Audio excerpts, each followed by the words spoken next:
Okay. Hello. Hi. Yeah. I can tell. It's almost lunchtime. So I have something here called the iPhone. I'm going to set the timer so we can make sure that everyone gets out on time to get that sandwich, because I can tell. Hi, I'm Marín Jenson, and I'm the Creative and Executive Director of SOMArts Cultural Center. And I'm really, really honored to be here, and I want to thank the organizers. And I'd like to give a big shout out to all the amazing volunteers that have been helping us as well. So I don't know, just a round of applause for the volunteers. Okay. So SOMArts Cultural Center has been around for over 40 years, and its early history began around like the civil rights movement. And there are approximately 7 cultural centers in San Francisco. And if you come to San Francisco, please visit us. We're on 934 Brandon Street. Like us on Facebook. Find us on Instagram. There's so much history there. I really recommend you go to the website to learn more. I don't want to take up too much more time because we have this esteemed panelists here. So this panel is, we're going to hear from our community-based organizations across the state and learn about examples and strategies that center artists, culture bearers, and creative workers in social change and community and economic development. So they're going to share the ways that they have been expressing advocacy and public policy and how they have helped support transform communities. So let's start out with some introductions. So why don't we start with, in this particular order would be great, just continue to go down that way. Sounds good. Hi, everyone. My name is Marín. I am based in Los Angeles, and I work with the Alliance for California Traditional Arts. We're known as ACTA. We have a long name. We're a statewide organization, and we've been around for about 25 years, so serving folk and traditional artists and small cultural arts organizations with programs, grants, and other resources, and just creating connections between artists. Good morning, everyone. Good morning, everyone.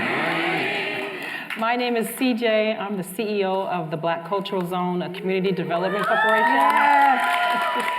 We are a proud partner of the East Oakland Black Cultural Zone Collaborative, which was formed in 2010, and I look forward to sharing more about the collaborative and what we do. Hi all, I'm Leslie Castellano. I'm here with the Ink People, which is located in Eureka, California. We support a wide variety of community-based arts and culture initiatives throughout the North Coast region and serve as an arts incubator to over 100 different grassroots-led emerging leaders. So it's really great to see you all. My name is Brandon Steppe. I'm the director and founder of the David's Harp Foundation. We're a creative youth development organization in San Diego that walks young people from incarcerated spaces back into the community with really wraparound relationships. So it's an honor to be here in the state capitol today. All right. So why don't we start with the question, like, can you share how your organization is impacting social change? So I think I was nominated to start earlier. We're going to go. Somehow, some way. So the Black Cultural Zone, our goal is to anchor Black people and legacy Black communities that are suffering from gentrification and displacement. These communities were created primarily by redlining, and so Black people, since the beginning of time here, have been brought and moved around and adjusted and having to adapt, and we're saying no more. We're saying in Oakland and other places like Oakland that we have a right to stay and that we have a right to grow in places that we anchored when no one else wanted to be there. But we think of it as a way that it's more than just about our community, but if we do the work of anchoring Black people with acquisitions of property, because you have to do that in this country, by really improving the quality of life, by building a strong economy, and to do so by centering Black arts and culture, that in fact is really helpful for our society. I always say, this is not always the approved Black Cultural Zone tagline, but if you can save Black people in this country, you can save the planet. That's what I believe. Yes. And we do that really unapologetically, and we have allies and we have partners. So what do? We literally say that it's important that we aggregate resources, that we do so collaboratively. We have to move as one with one agenda to say that culture is important. there is a negative correlation between the proliferation of nonprofit organizations per se in Oakland and Black net worth. So in the 60s, the first community development corporations, Black net worth was over $1,000, which isn't great, but it was over that. There were 1,000 Black-owned businesses that controlled their spaces along our biggest commercial corridor. And now we see 70% of the unhoused people in Oakland are Black. That the 1,000 that had their own building along that commercial corridor are now down to 4. And that, in fact, the population of Oakland, which was 51% African American, is now projected to be less than 10% by 2040. And so those are the statistics, but it's not the end of the story. We really believe that when you're a nonprofit, when you're an organization working for community, that to do so, you must center the people and the culture that you're trying to sustain. So we unapologetically center Black arts and culture in that work and believe that we can do that to keep a robust and vibrant economy and culture in Oakland, which is very diverse. I'm born and raised in Oakland. I love my community. It is very diverse. And we can do so by saying that each one of us have a right to be there, and how do we do that strategically? So I'll stop there.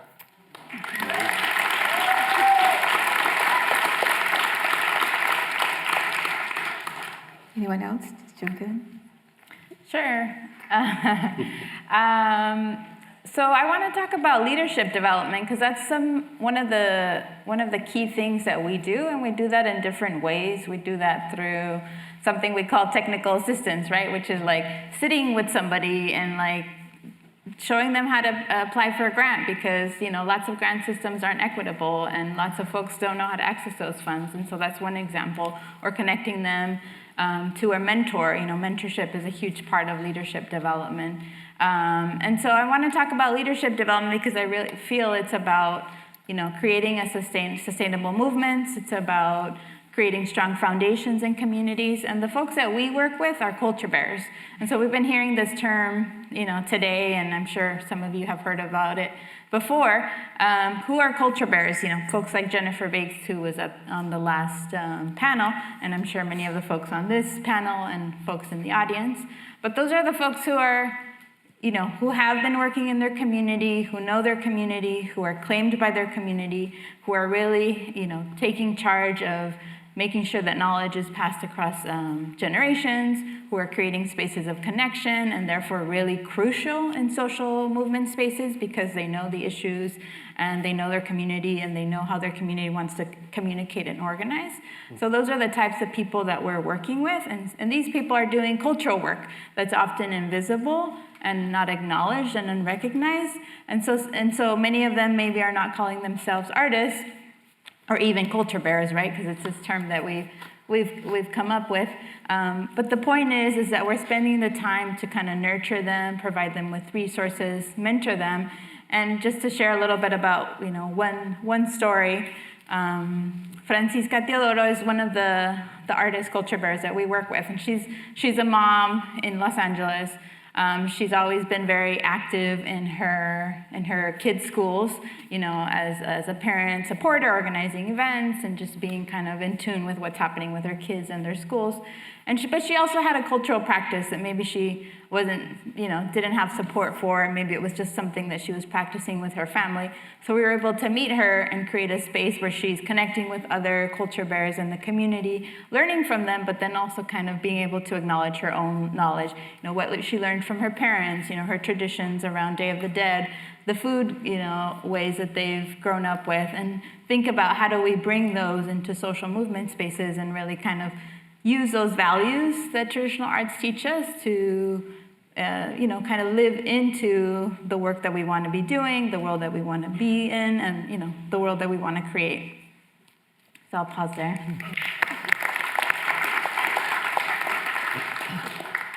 With the Ink people and with my work in the community, I think and act a lot from a space of movement building.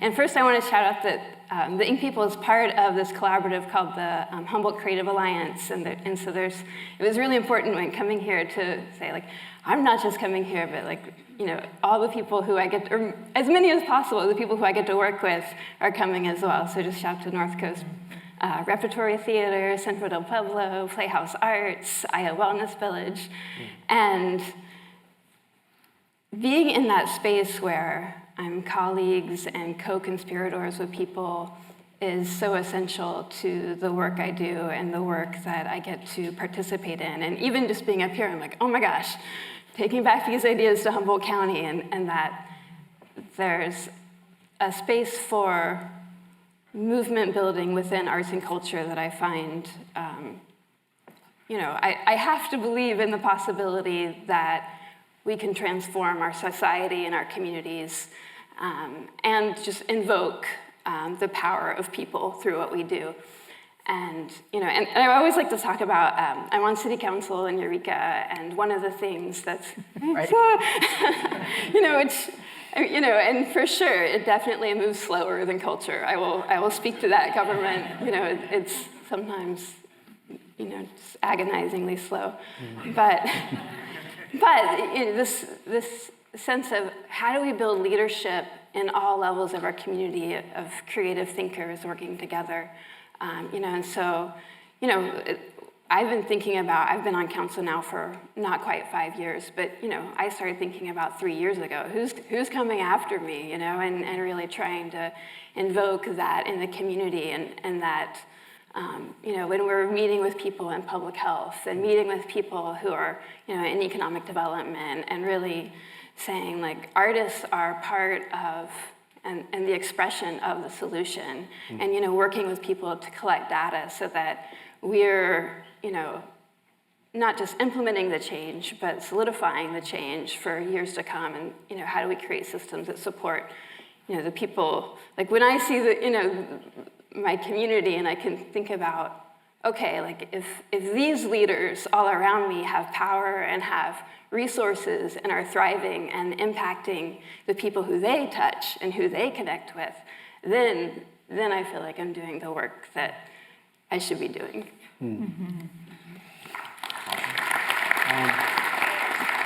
All right, so I think advocacy, and the question of advocacy, really for me comes down to 3 distinct moments, and I'm just gonna run you through them real quick because that's just how I process things. But first time, 2006, I left a corporate job and started a recording studio in a garage in Southeast San Diego where I was born and raised.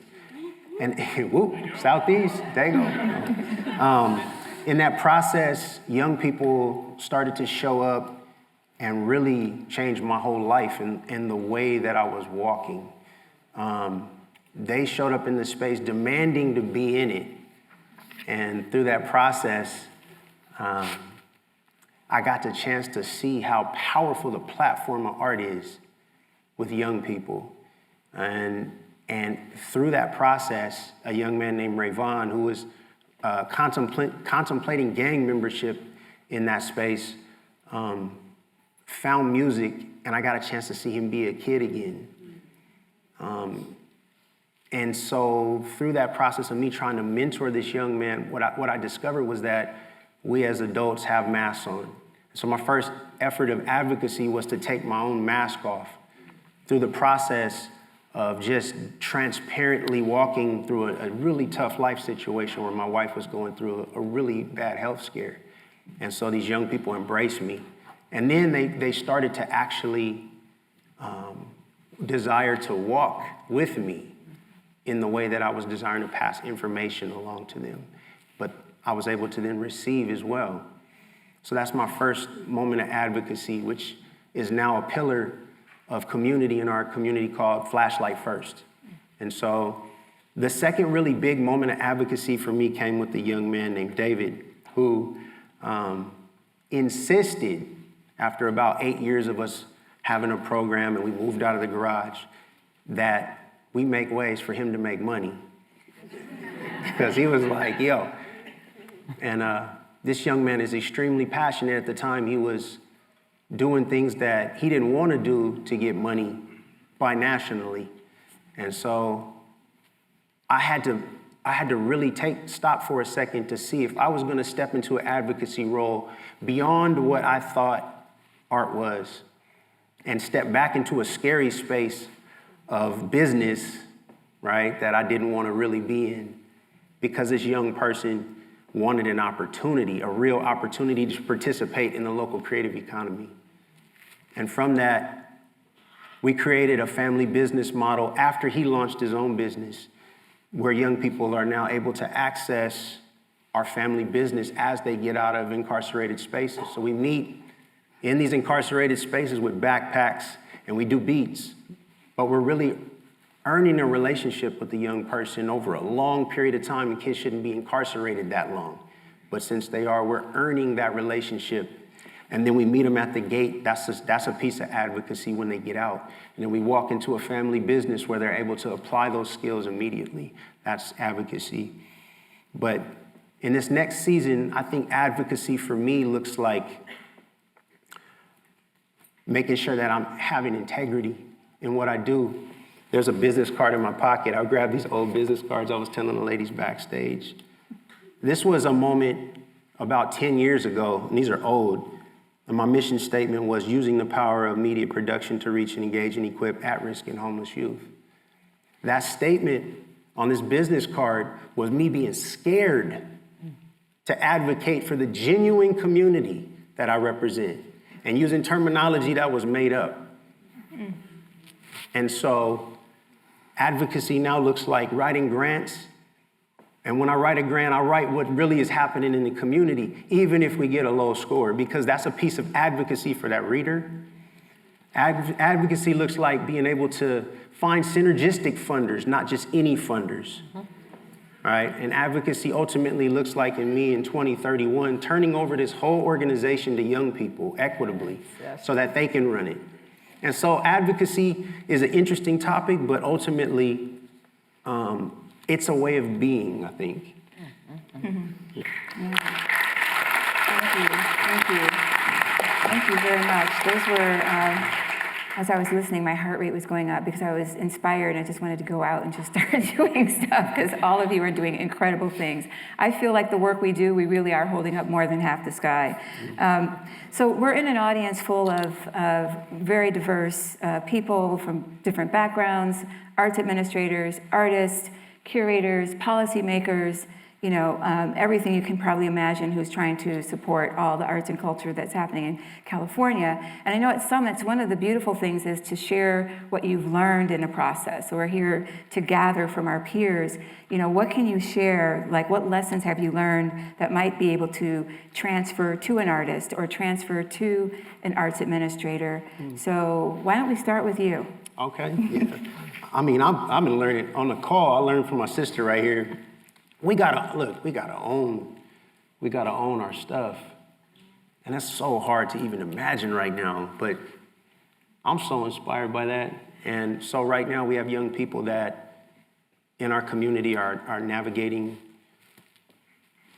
like all kinds of stuff, but showing up Art Plus is something that we do, right? And the way that I can describe this is I had two teachers growing up.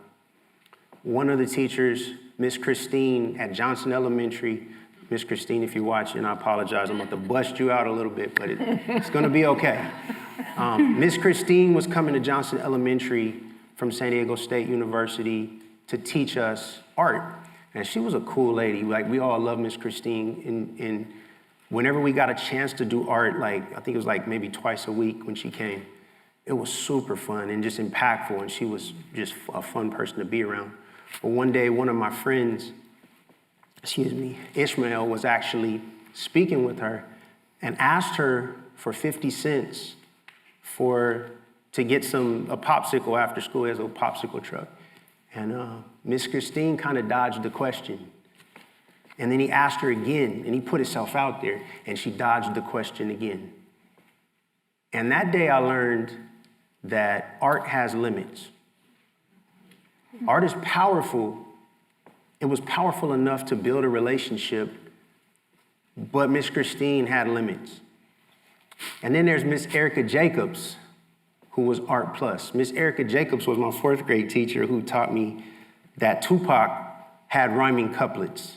And I thank her for that because it turned me into a poet, and it allowed me to see Langston Hughes for the first time. But I really only wanted to first hear about Tupac. Let's be honest. And so, but Miss Jacobs would pile kids into her diesel Mercedes-Benz from the early 80s and drive us all over to poetry competitions. She showed up with groceries. She loved us. And she used art as a platform. All right, so I will say what I've learned is that art is powerful, but art as a platform is more powerful.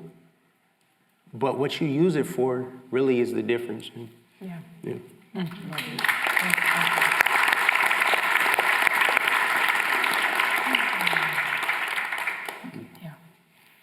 Leslie, anyone?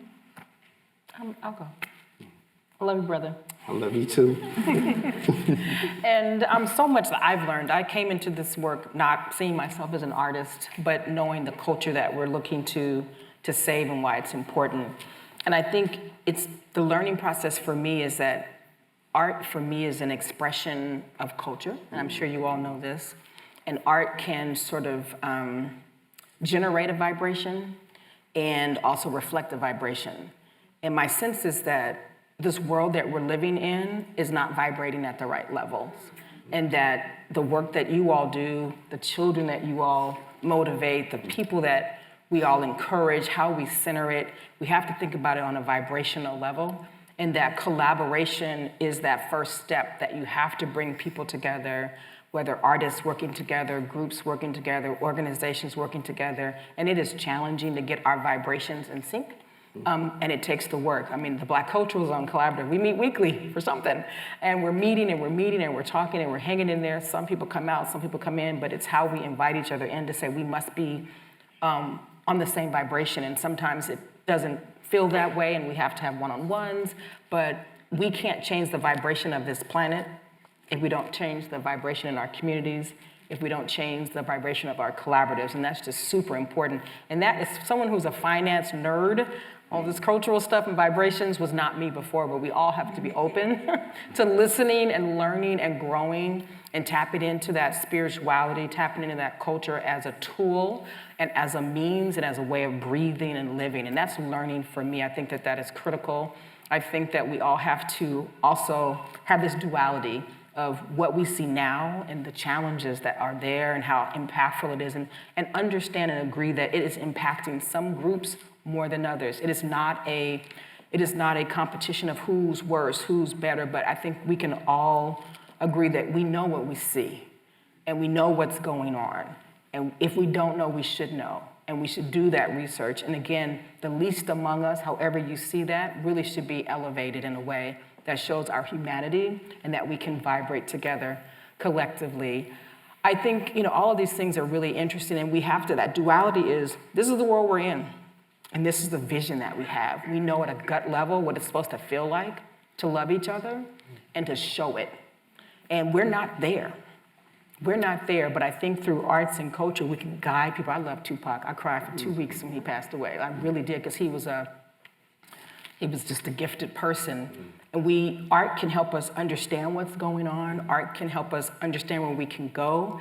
And it's important that there are people who translate that to the actual work in progress, that we're in this real world, and it is what it is. There are unhoused people living in tents on the street, and that shouldn't be. And how do we get people to understand that we are not separate from each other? We are all one. And so when you are doing well and extracting and exploiting and having your 7 boats, and I used to be an investment banker, so I'm saying this from folks who are like, I got 6 boats, and it's like, but there are people who are unhoused. How do we use arts to really help people understand where we are, to get to a culture that makes sense for all of us? And all of that, I would have never said this 6 years ago.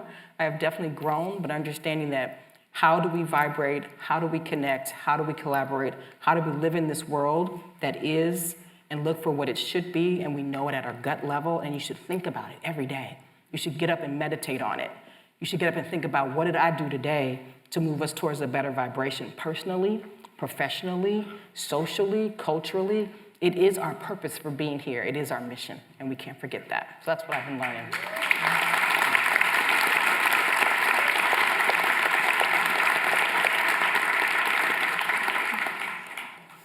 Sure.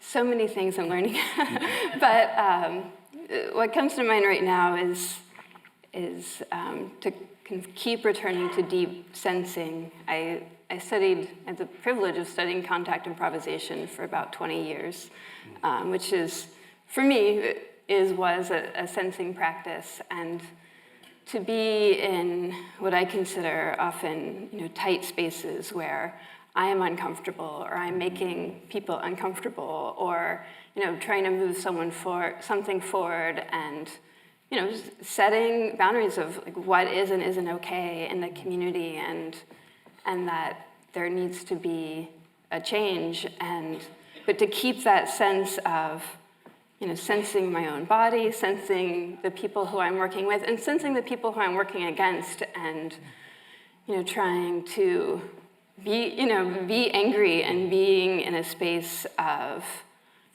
sometimes deep frustration, but also to keep moving forward with compassion is just kind of an ongoing practice. That's right. And then also just understanding how the complexity of systems. I'm again in this really privileged space of I'm on the Waste Management Authority board, and I have a housing working group that meets, and I'm on the Transit Authority board, and and the Workforce Development board, and really having this capacity to see how all of these things are interconnected, and if we don't attend to one system, we can't actually move the people and the community forward in a way that is sustainable and in relationship with the planet. Yes.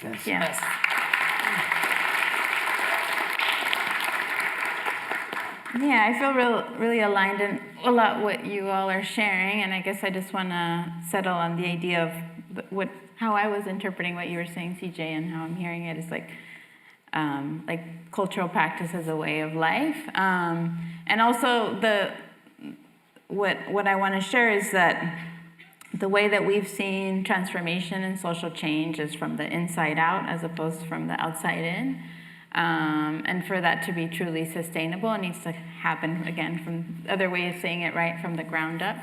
And so when we think about these external policies that obviously impact people's everyday lives, sometimes the way that lots of nonprofit organizations operate is this idea around like, we know this is what we want to change, let's move you to, mobilize you to change that thing, as opposed to what are the values, what are the practices that are already happening in the community? How can those be resources to creating the lives and the autonomy and the self-determination that we want for communities? And so the way that we've been doing that, we were part of an initiative called Building Healthy Communities. That was a giant California endowment funded initiative in 14 different communities across the state. And we got to do cultural asset mapping in 4 different communities in Southern California. And so cultural asset mapping, as probably most of you know, is just this idea of being able to identify the cultural resources in a particular community. Who are the culture bearers? Who are the cultural leaders? What are the cultural spaces, community spaces, and events that people already, call home and that identify with and feel connection to and, are drawn to, et cetera. And how can we highlight those, support those, resource those even further so that they can continue to do the deep work that they're already doing in community. And I, want to keep mentioning folks that we work with because I feel like it concretizes what the work is and what it's about. So Juana Mena is another example of another woman that we worked with, really powerful leader. Again, somebody who wasn't necessarily calling herself an artist, but who had a very strong quilting practice that she grew up in her family from Guadalajara, Mexico, and it was partly out of need, right? Like using leftover scraps of clothing or recycling clothing to create, quilts and blankets and so on. And so in working with one of the campaigns that we were working on, which was around restorative justice in LAUSD, in the Los Angeles Unified School District, the policy goal there was like, how do we get the district to, provide the funding and actually implement restorative justice in the schools, and instead of these other punitive policies that were in place around, suspending youth or even criminalizing them, arresting them, et cetera, et cetera. And so that was the external policy goal, but for Juana it was like, well, what does restorative justice mean to me? Like, what are these fancy words, and like, what do they mean to me in my, my everyday life? What does it mean for me in terms of how I relate to my, my teenage daughter? What does it mean for me and how I relate to like other parents in the schools and to my broader community? So she developed a whole methodology with another mentor artist of hers, Omar Ramirez, using quilting, which she then called restorative quilting, to kind of take other parents like her, other moms in the neighborhood, through a process using arts and culture to understand what is restoration, what is transformation, what does restorative justice mean to us. And it all started with storytelling. Just like, tell me your story, who are you? And because a lot of these moms are immigrant moms who have dealt with lots of different forms of violence, both in their own families and in broader society, it quickly went to that place, and it was really about healing themselves first as people, and then being able to kind of ripple out that healing towards their children, towards their families, through their communities, relationships to the teachers, and so on. And so that's a really exciting work for us, because again, it's starting from community leaders sort of embodying those values and practicing them out, and really teaching others, like, what does this mean? It's not about the district funding, it's how we are practicing it in our very local spaces, and having that be kind of a model that we can replicate in a lot of other places. Beautiful. So I've been scribbling some notes, and it's just off the chart here. I feel like I'm in class. And I think I am. I'm learning so much, and I'm sure everyone else is as well. One thing I wanted to, as we're kind of wrapping up the panel, is kind of talk about something that's like bigger and also kind of like inspirational. And I think you touched upon it, CJ, when a couple of quotes was, we're not vibrating at the right level, and that really kind of stuck with me. And another thing that you mentioned too is that these are not the statistics, but this isn't the end of the story. And so both of those to me seem to hint at like, what are your dreams, and what does the future look like for you? And that question's for all of you, but I just want to say I appreciate bringing in that spiritual level to this work that we're doing, just because I don't think we realize how much we're emotionally impacted sometimes because we're so in it. And then this work has to have a bigger, the overall objective is this vision and a dream. So just very curious, CJ, if you don't mind kicking us off with, what does the future look like for you, and what are you dreaming? Yeah, what am I dreaming? That's quite a question. I was talking with some folks last week about the pandemic and how I feel like we just kind of, as a world, barreled through it, and that we collectively lost millions of people, and we've never mourned, and we've never grieved, and we've never stopped, because we just have to keep moving. And I envision a world where that won't happen, that we collectively as a world, as a community, are able to sit in things, talk about things, relax, have conversations, and not be on that sort of that treadmill that we're on that's built by exploitation and extraction. We have to be on this treadmill because somebody has to be super rich, right? And that's not okay. I think for the Black Cultural Zone and all of the partnerships, we're in so many partnerships, Black Space Cooperative, 40 by 40 Coalition, Oakland Frontline Healers, all of us are really truly saying, we want a world that's just right.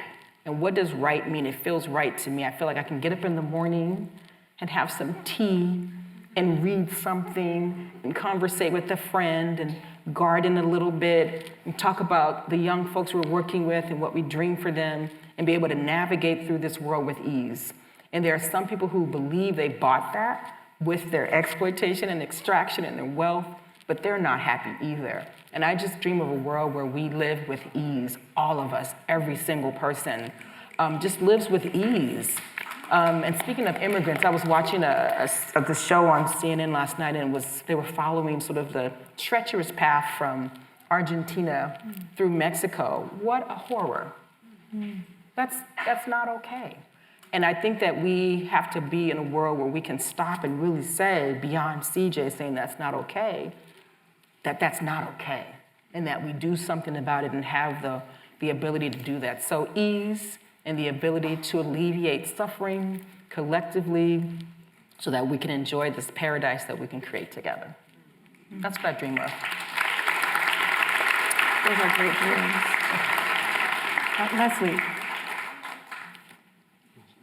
Leslie.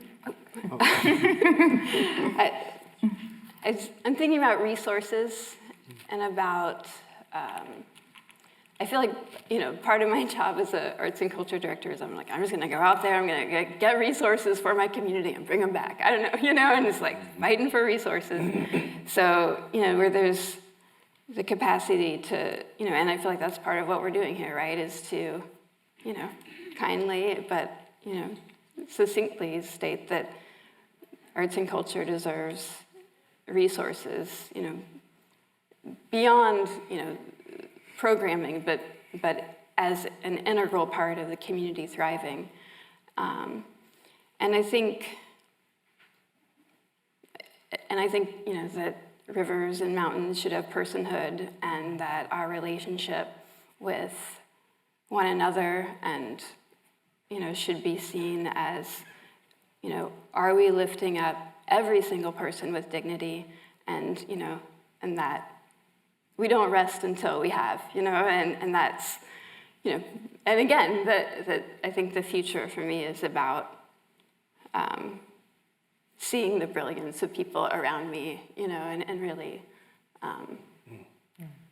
being led also, by other people's vision and power.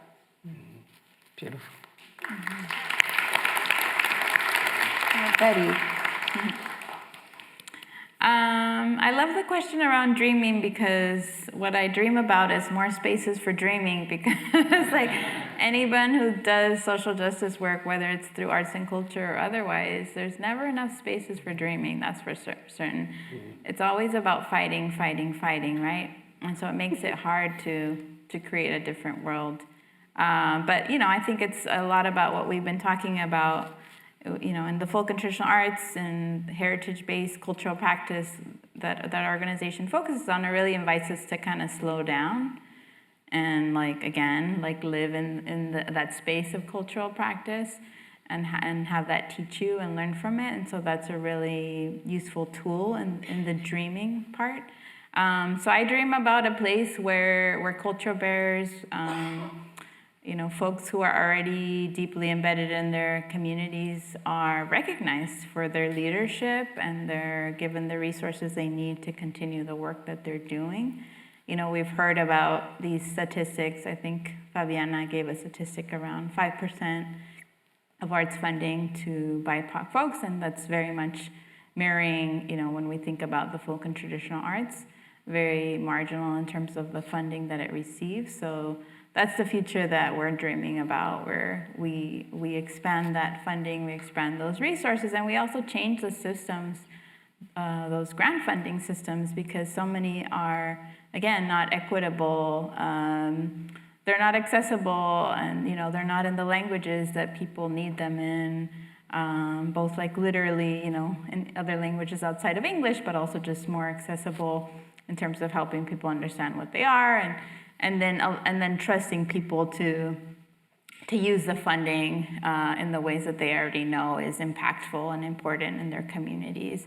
So the more we can center, culture bearers in leadership positions, whether it's at all levels of government and all levels of society, I think we can have a better world. Thank you.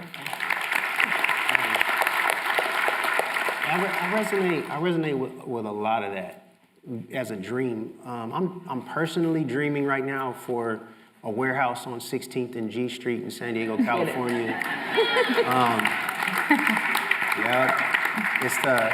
It's called the Snowflake Bakery Building. We've been very graciously renting in this space since 2011. And there's a mural on the outside of the building that's been there for about the last 5 years that we can't change because we don't own the wall. So I'm dreaming for that building. And I'm having a hard time sometimes believing that that can be reality. But I know that it can. So I'm dreaming about that. And I'm dreaming about that because when I turn this organization over to young people, and my oldest now are in their mid-30s, which is crazy. Oldest, you know, it's a lot. See this grade? It's a lot. It's a lot. I'm dreaming about that because a judge, and he will remain nameless, but a judge one time when I went to advocate for a young person in court pulled me aside afterwards and told me, you know, you CBOs come in here and you want me to release young people to your care, but the truth is you're only with them 2 hours a day. And I think they would be safer and more productive locked up. And I just looked at this guy and I said, wow. Okay. So that was 6 years ago. 4 years ago, we started a family business that gave us 12 hours a day. I just put in a bid on a house. We put everything we have into this. That will be a transitional living space where our artist mentors live with young people as they transition because they have a relationship. And that will give me 24 hours a day. And I'm going to go back to this judge. Yes. And I'm going to ask this judge, if he really meant what he was talking about. And you can call that whatever you want. But the dreams, I think, the dreams that I have for these young people, for their ability to be able to take whatever it is that we have as a community and just push it past what I ever thought was possible, I think are more tangible than ever. And at the same time, every time I try to approach a system about partnership, the system wants to co-opt what it is that we do in order to sustain itself. And that, whether that be philanthropic, sometimes we have some really good philanthropic partners too, or whether that be education system. We just talked about $1 billion that is going to a system that hasn't had a very good track record with our young people. And I'm going to speak that truth in this space because I'm nervous about that. But we'll see how that goes, and I'm hoping for the best, right? Because I know some of the faces, and I'm hoping for the best. But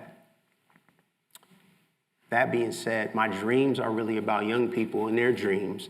So the future's bright. It really is, because these young people dream well. They dream well. They really do. Thank you.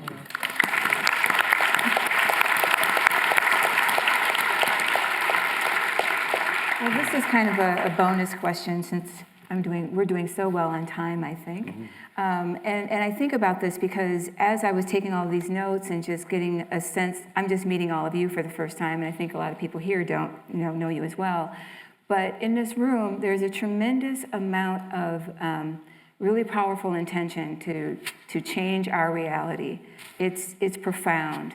But one of the things I think about too is that how are you taking care of yourself as you're trying to do this work? We don't often talk about that. And I know it's a very California question to ask. I don't need to know all of the rituals with candles and chanting and all that stuff.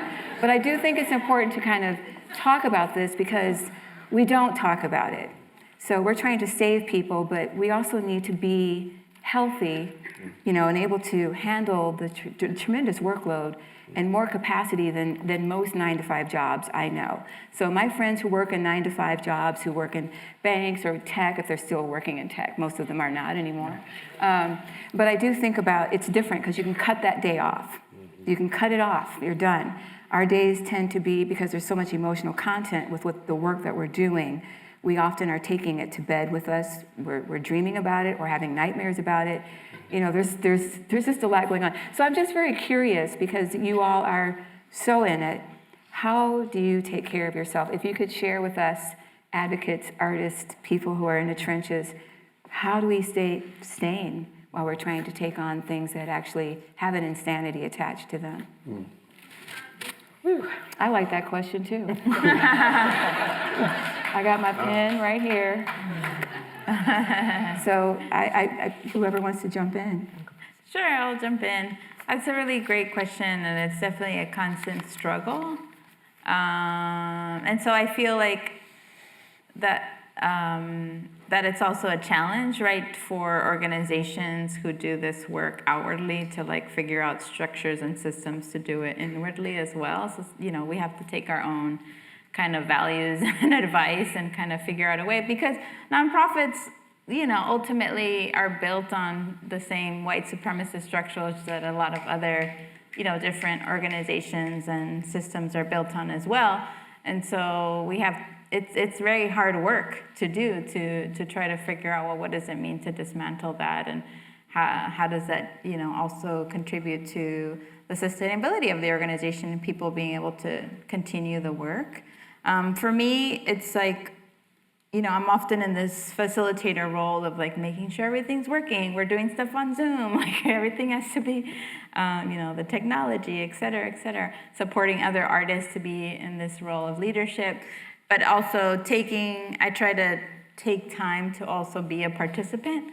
Like when I work with wonderful, altaristas who are leading us in some sort of arrival ceremony, I try to take the time to take deep breaths, as they're leading us, and that really, I feel like, can make a huge difference. And I also, I struggle with it, but I try to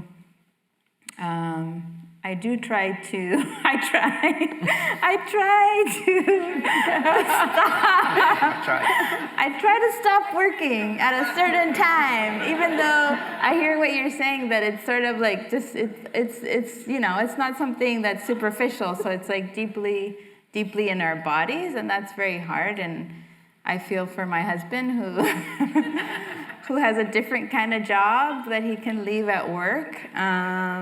But I feel like being able to then focus on my own cultural practice of like cooking afterwards, or like whatever, bike riding, is something. But I want to learn from you all, because I don't have great ideas. No. Well, I'm glad you went first, because I was like, the people who know me from the collab are like, oh my God, you work all the time.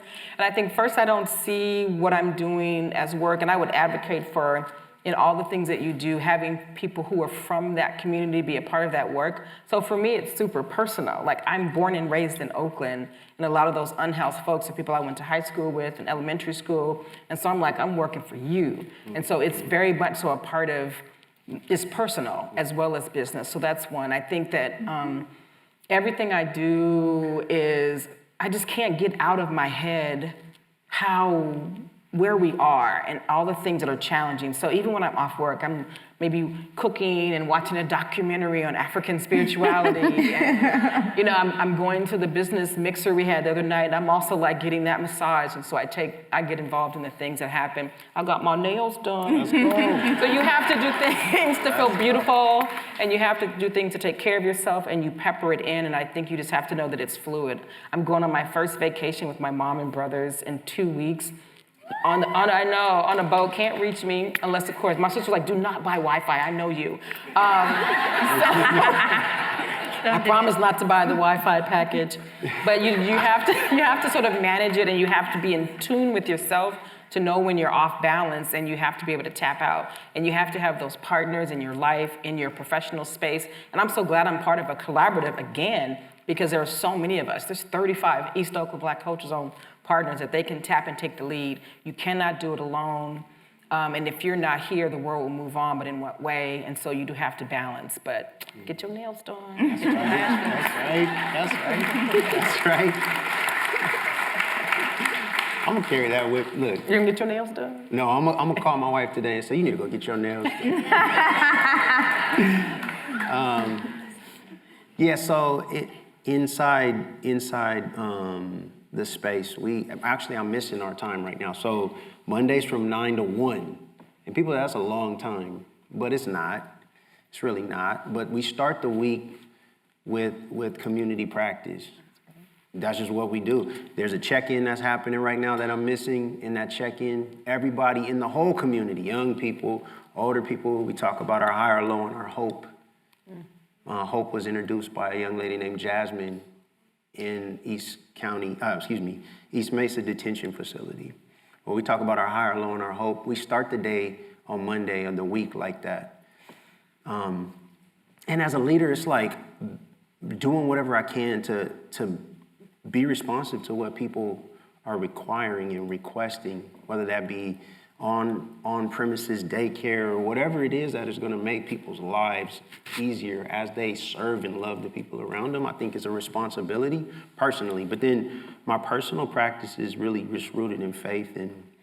And for me, like, coming to this work and remaining in this work is just a practice of faith. It really is.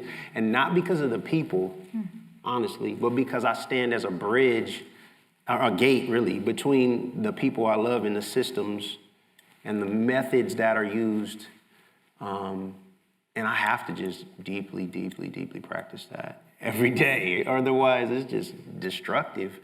So there's that. And then I think ultimately too, we start talking about care and how do you come to the work. It's about a mentality as well. So in these pillars of community, which is our lived experience written down. It's just lived experience of our community. Every year we go away as a community, we come and bring our lived experiences to the table as a community and pick another one and add it to it. But one of our lived experience is called Keepers of the Cocoon.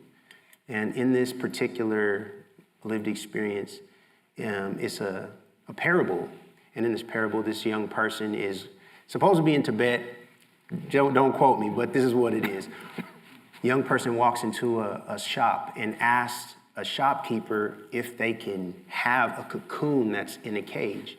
And the shopkeeper says, yes, you can have this cocoon. I'm shortening this, but you have to make sure that you keep this cocoon safe. One day you'll start to see a beautiful butterfly emerge, but you have to make sure that you don't mess with this cocoon and you just keep it safe. And so the young person says, okay, and takes this cage home. And a couple weeks later, this cocoon starts to vibrate.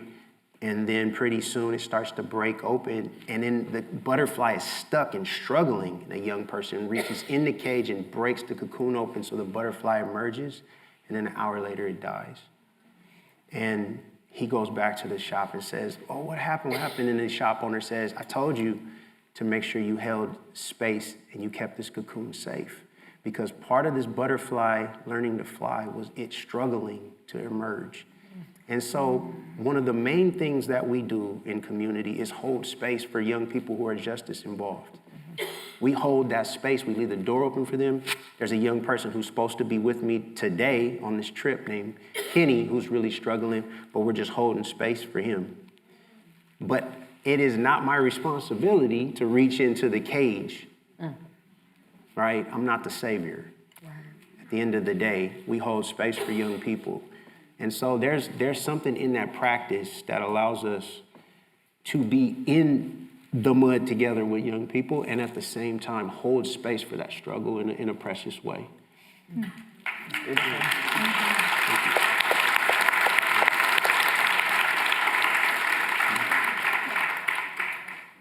Well, I definitely resonate with, part of the self-care is finding joy in working and in doing the work, and really celebrating the honor of engaging in the work that I get to engage in with other people and enjoying the other people that and like, oh my gosh, like just the inspiration I receive and experience from the world and from working is very nourishing.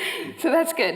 And then I still have a performance-making practice. It's much slower than it once was, but making ensemble-based performance and improvisational-based performance, and so that really feeds me a lot as an artist. Is just to come back to that liminal space where I don't know, and I don't have to know, and I don't have to have the language for what it's becoming or what it's going to be, and I can feel and move and that the stories are generating and being generated, but I'm, kind of quiet within it and sometimes loud and big and weird and, and just having that space to be messy too and to kind of not put on all of the presentation, that happens in life. So that definitely supports the working part of life. Thank you, thank you. I really appreciate you answering this question. I thought it was really important for us to tap into that. Yeah. So we are at time, and I think we did a good job on this panel. I just want to say that it was really a pleasure. I think we did. Did we? We did a good job.